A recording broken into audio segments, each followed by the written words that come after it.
One Step Beyond Cyber. We will be discussing business, technology, and cybersecurity. Hello, everyone, and welcome to another episode of One Step Beyond Cyber. I'm your host, Scott Kreisberg, and we have our usual awesome experts here today. We've got Tim Derrickson and Roman Stanton.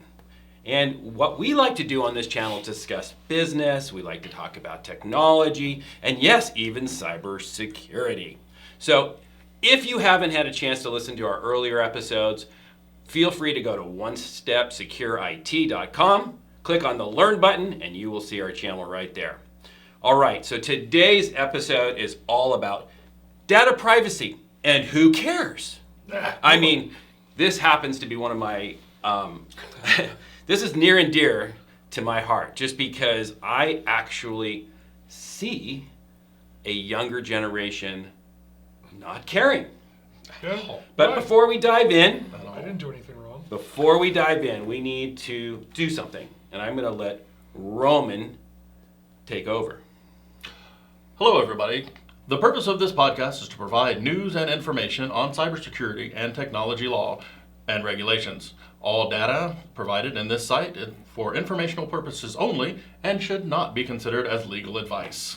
How was that? It was good. I think we might need to do it later again.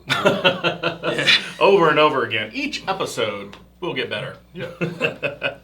So, as Scott said, it's to lead us into this, it's really the question is, what is data privacy and why is it important? Tim? Data privacy. Yeah, so we talk about all the different ways that our data is being used here at work, especially, and whether on your phone, on your laptop, whatever it might be. So what I did to get smart is I actually got the definition of data privacy. Wow. So that's why you're here. Everybody loves definitions. So data privacy refers to the protection of personal information or data. I feel like you now, Roman.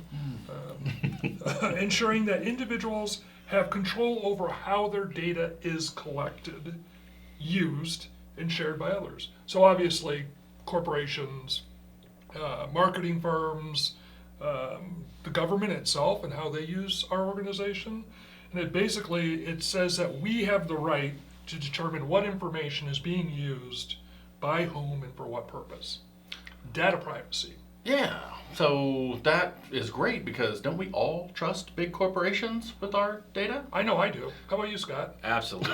Absolutely. Yeah, absolutely. And I think that's what drives me nuts about the entire thing. Now, you gave a very specific and accurate definition, and I actually feel that that's really, really valuable because I think that when you talk to a younger generation, I don't think they really understand what data privacy is. Like they don't. Not a care in the world. Yeah, like it's not in their universe at all.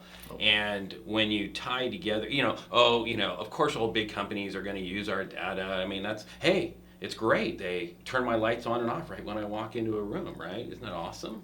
Oh, yeah. Yeah. But they just don't think about their personal information and their activities online as something to protect. They haven't lived enough to know that it can really mess you over. Absolutely, is really what happens. Yeah, we raise our children into adulthood that they are supposed to trust the government. They're supposed to trust and be able, you're supposed to stay in line when you go to the bank, and you're supposed to do all these different things in a specific way. So, and I think that since we are supposed to trust authority, we're supposed to trust, why aren't we trusting people with our identity? Because everybody's good, right? Nobody would do anything nefarious, no, love that word, with my data. Absolutely. So, I just wanted to add to what your definition was so clearly stated earlier, which is that if you don't preserve or protect your digital identity, which is basically who you are and what you do on the internet, then you're exposing yourself to potential misuse, right? Oh, and that can be identity theft. Yeah. That can be financial fraud. And unfortunately, with the younger generation, and probably not just the younger generation, is cyberbullying. Oh, absolutely. So there is a reason to teach our kids why data privacy is so important. Yes, yes.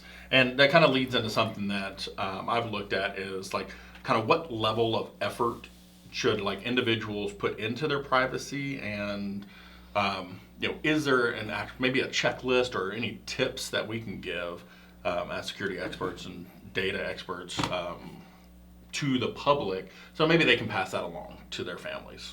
You have any that you have used? I don't. In the past? Yeah. Scott accepts everything. It's all a rouge. No. Absolutely, yeah. I take every invite, it's all good. So, well, I'm going to answer that question with a question, and then I'll probably turn the microphone over to Tim, who can probably give a short punch list of some fundamentals that people can do. But for me, when you say how much time or whatever, to me, I'll answer the question with, well, how important is your reputation? Oh, very. Right. So, somewhat. Today, A little bit. Your digital identity plays a significant role in shaping a person's online reputation, right? And so many aspects of today's life are people are using that information. So let's say you have a kid that wants to go to college, and they do an application.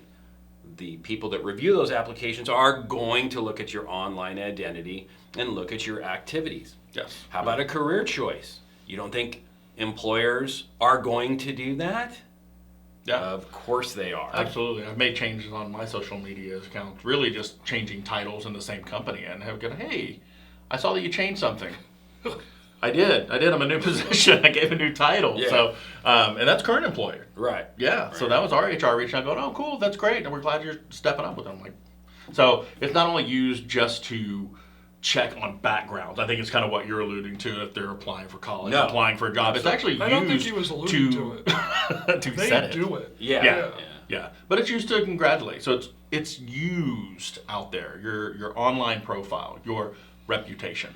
Your reputation, right? Exactly. And so you have to be mindful of how you present yourself and how protecting your digital identity, right, is going to maintain a positive reputation for yourself in whatever your chosen career is, right? So again, you can tell I'm a bit passionate about this topic, and I think we really need to help the younger generation take this a little bit more seriously. So what are some things, Tim, that... Well, I think that we should remember that if we put a photo online, it's online. Yeah, but it's ours, right? Yeah.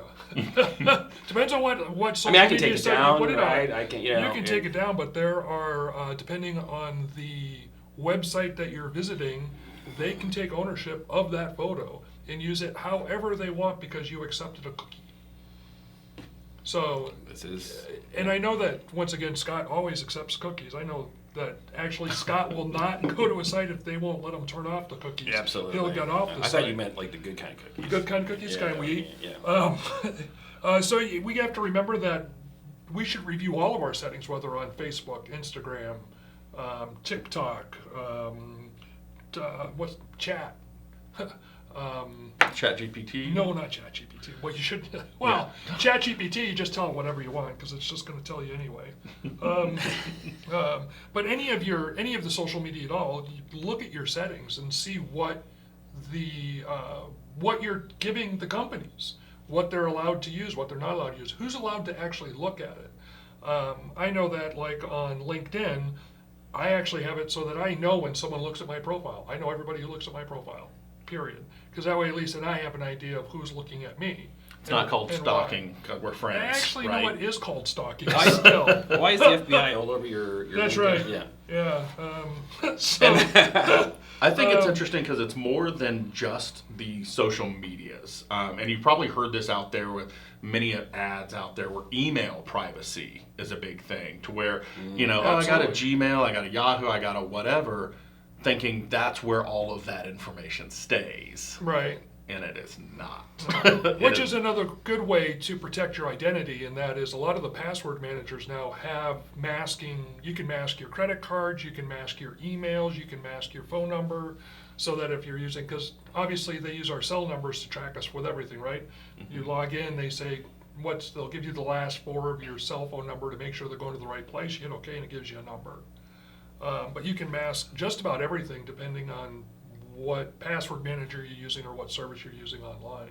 So that is a big help. Absolutely.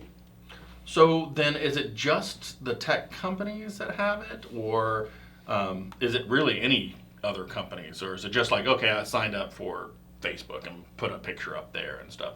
Are they the only ones who uses it, or can it be used in other places, like all of your data, credit cards, for example? That's not a digital site, but No, yeah, I think that's a good point. We were just kind of harping on like a lot of social media. I think people do understand what social media does and some of the ramifications. Right. But when you sign up for a new credit card, right, you are giving them permission to sell that information to anybody they want that wants to buy it.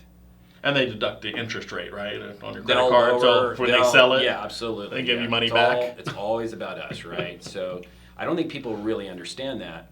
And so when I do business with, let's say, a credit card company, I like them to make that process easy. So many of them make it difficult where they'll send you a piece of paper saying, hey, here's your privacy rights, and if you don't, do something which requires you to pull out a pen and paper, which you guys all know how much I love to do, and then you put something in the mail, hide that stuff, and you tell them specifically and explicitly to not sell your information, which you should do, by the way. Yeah. Yeah. Then they're going to do it. So definitely, make wild. sure that's another step, right, Tim, to make sure you check the box that I am Always. not authorizing Correct. you to sell my personal information to anybody. Right. Well, and what, the Privacy Act of 1974, I think it was, is when the government actually got involved and said, there are specific ways that you are allowed to collect, maintain, use, and disseminate personal information.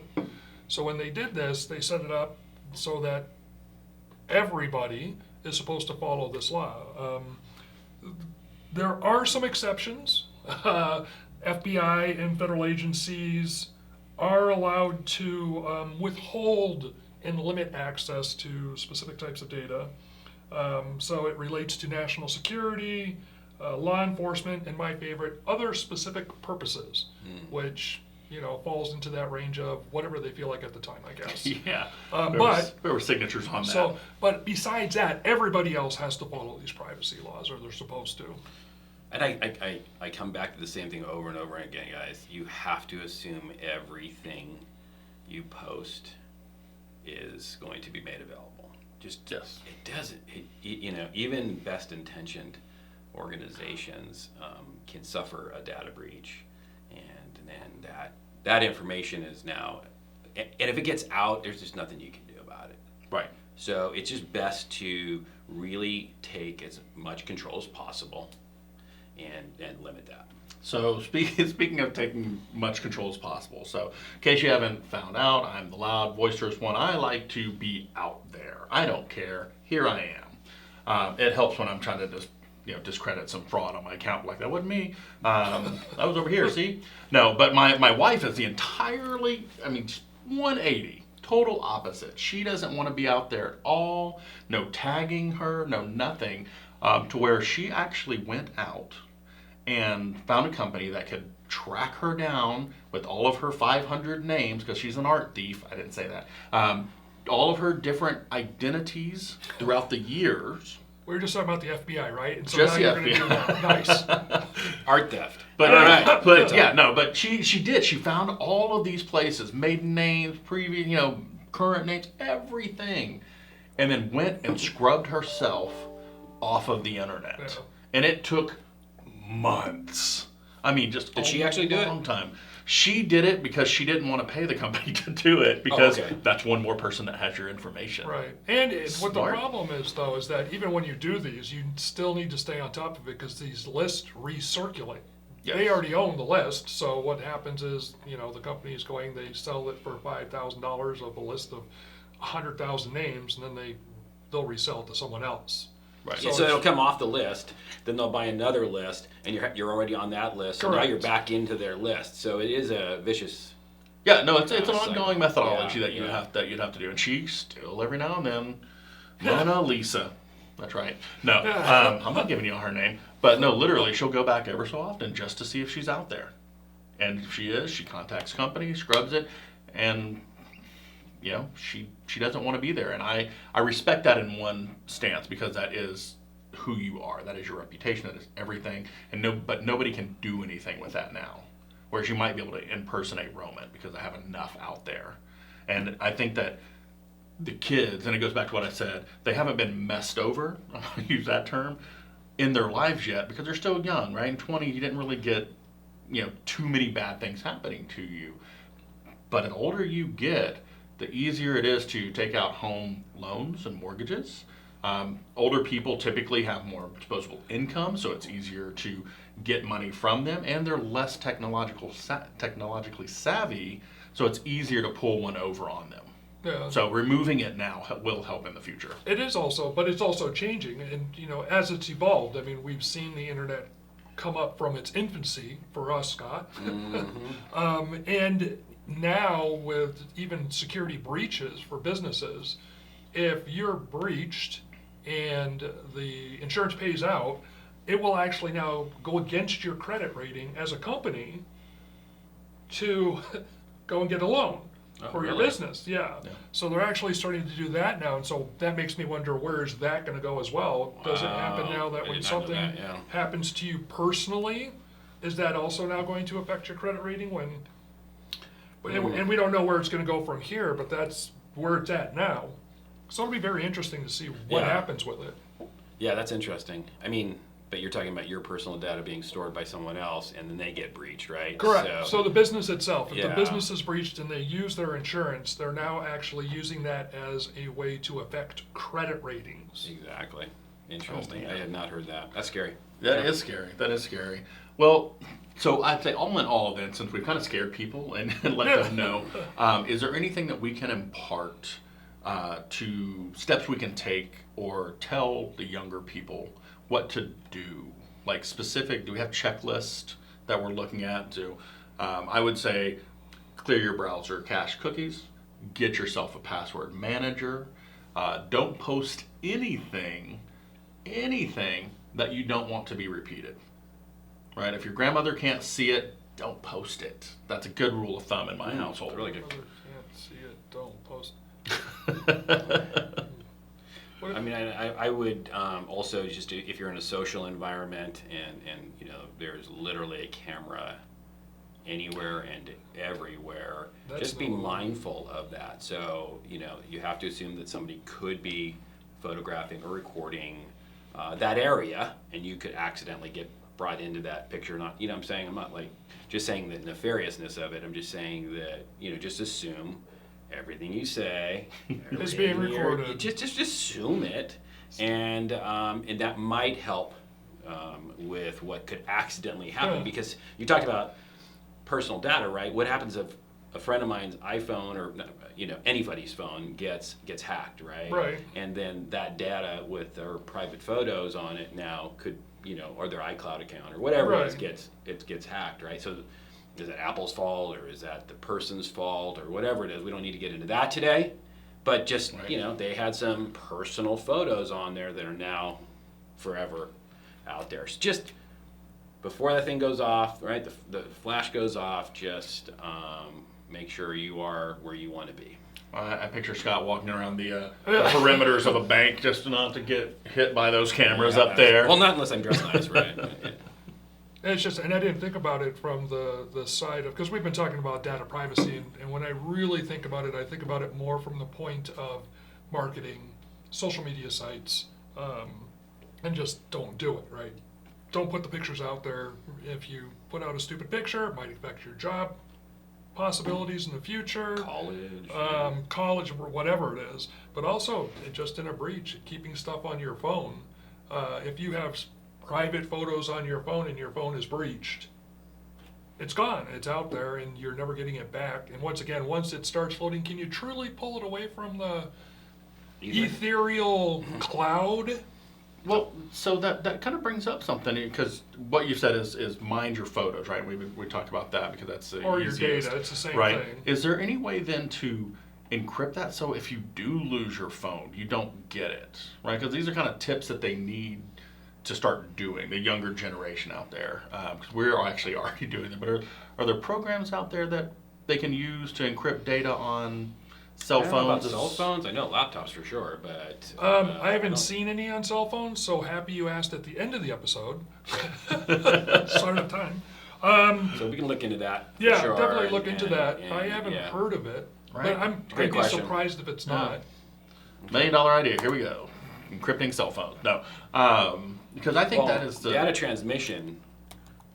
Typically, as I know, Apple, says that they're encrypting the data, but I don't know while it's in. data at rest. Yeah, I don't know if it is there. It may very well be. So. Yeah, I know there's some laptop and computer software out there that will encrypt it even while it's at rest until you need it, and it melts it, and now you can use it, which is a little bit one more step past just doing like your BitLocker encryption, which for a laptop it's good to have on there because you need it for a lot of compliances. Yeah, that's for job number one. But if I steal a laptop, not me, somebody steals a laptop, they're mostly going to sell it, wipe it and sell it. So the encryption doesn't matter. But if they're going to use the data on it and they break into it, there's other softwares out there that even if it's at rest, they can't get to it. That's great. Yeah, it's really neat. We've gone a long way from then, just stealing files. Yes, you can do data at rest, and I was thinking like WhatsApp, which is encrypted for messaging, but you can actually encrypt iOS and Android data. Oh, you can. Yeah, There you go. Okay, so it is available. yeah. Love it. There you go. Love it. All right. Okay. What else are we doing here today? I don't know. I'm gonna go wipe my name from the internet. I'll give you my wife's company. Yeah. Yeah, she should start that. Yeah. No, I think that's pretty much it. We've tried to impress upon the viewers and listeners out there to talk to the younger generation and give them some of these tips. Maybe set it up for them, right? If it's a conversation, if they mention something, hey, at school, Becky got embarrassed because of this, or Johnny's photos leaked everywhere, or hey, son, did you know your data's being sold? Let me talk to you about it. And then help them set up some of these things. So I would say that would be my takeaway. I would say, start young. Start young. Make it important at a young age, and hopefully they'll continue that. Hopefully. Yeah. Yeah. All right, guys. Well, I think that's good. I think I want to thank everybody for your input on today's topic, and I hope everybody enjoyed today's episode. Don't forget, we really appreciate comments and suggestions for future episodes, and if you haven't liked and subscribed, please do so, because we come out with new content fairly regularly, and that way you'll get informed. All right. I think that's a wrap. I think that is. Other than that, if you have any questions, please reach out to One Step Secure IT. The information's below. People do this. They could put it up here. I don't know what she Or does over with there. it. Maybe. But again, reach out if you have any questions, or maybe you're just looking for some help. We can do that for you. So thank you all for watching. Thank you.